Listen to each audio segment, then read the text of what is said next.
எல்லாருக்கும் வணக்கம். இன்னைக்கு நம்ம அந்தாதி ரிஹாப் யூடியூப் சேனலோட 30,000 சப்ஸ்கிரைபர்ஸ் செலிப்ரேட் பண்றதுக்காக ஒரு கிவ் அவே போஸ்ட் பண்ணிட்டு இருக்கோம்.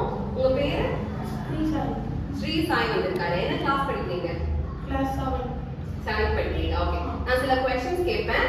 அந்த क्वेश्चंस பதில் சொன்னீங்கன்னா அந்த amount. So first question. Autism ஸ்பெக்ட்ரம்னு சொல்வாங்க. அந்த ஆட்டிசம் ஸ்பெக்ட்ரம்ன்றது கியூர் பண்ணலாமா பண்ண முடியாதா? என்ன நினைக்கிறீங்க? ஓகே சரி. ஸோ ஆட்டிசம் ஸ்பெக்ட்ரம் வந்து அது கியூர் பண்ணுறதுக்கு அது ஒன்றும் இல்லை அப்படின்ற மாதிரி சரிங்களா? ஸோ செகண்ட் கொஸ்டின் வந்து ஒருத்தவங்களுக்கு வந்து பேச்சில் வந்து ஏதாவது பிரச்சனை இருக்கு, அவங்க யாரை போய் பார்க்கணும் ட்ரீட்மெண்ட்டுக்கு?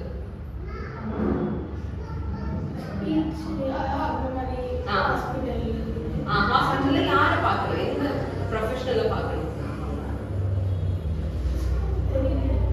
சரி, ஸ்பீச் தெரபிஸ்ட் வந்து போய் பார்க்கணும் ஓகேங்களா?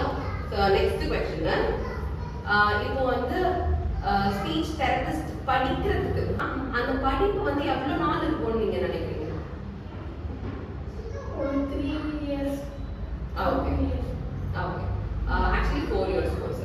So next question. ஸோ இப்போ ஒரு 1.5 வயசு குழந்தை எவ்வளோ நேரம் ஃபோன் டிவிலாம் பார்க்கலாம்னு நினைக்கிறீங்க?